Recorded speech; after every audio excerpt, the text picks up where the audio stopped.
In the summer of 1979, I heard a knocking at my farmhouse's door.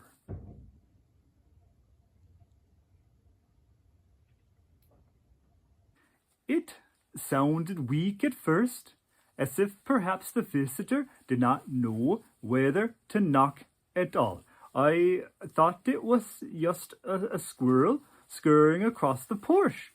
But then the knocking knocked louder and louder still. It became ominous by the time I reached the entry, so loud that I expected a Hell's Angel out there.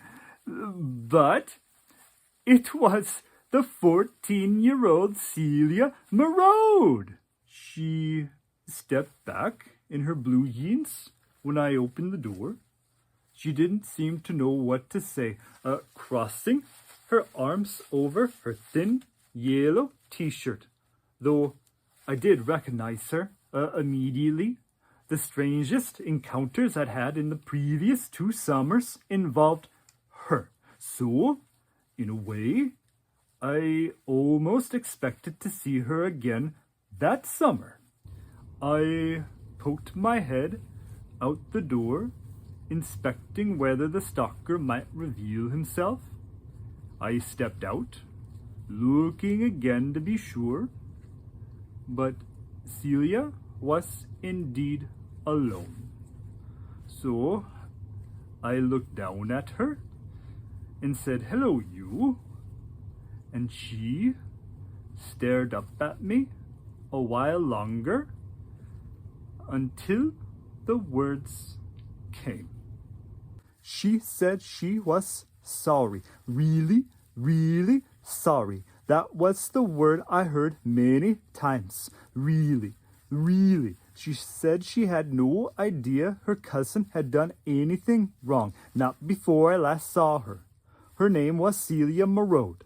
She said I might know of her parents, and I had heard of them, professors in the anthropology department. She said her parents were surprised that I had threatened her cousin, and this made me feel guilty because I am so sensitive about my size and how it might be threatening to anyone. But then she said her parents completely understood. So I remembered, at least for a moment, that I had done the right thing. Celia repeated how she really did not know they were not invited. Really, really. She kept saying that word to emphasize how much of everything, her sorrow and her unfamiliarity with what was truly happening then. Really. She said her cousin was a liar, and he lies to everyone. She said she no longer spoke to him. She had disowned him. She didn't even allow him to attend their family's holiday dinners. Really. She just wanted to see the true silhouettes because she thought she saw them everywhere. She needed to know for sure. Her art classes had nothing like them. She wasn't interested in anything else at school, though the silhouettes weren't even school. She just needed to know if she truly saw Anna.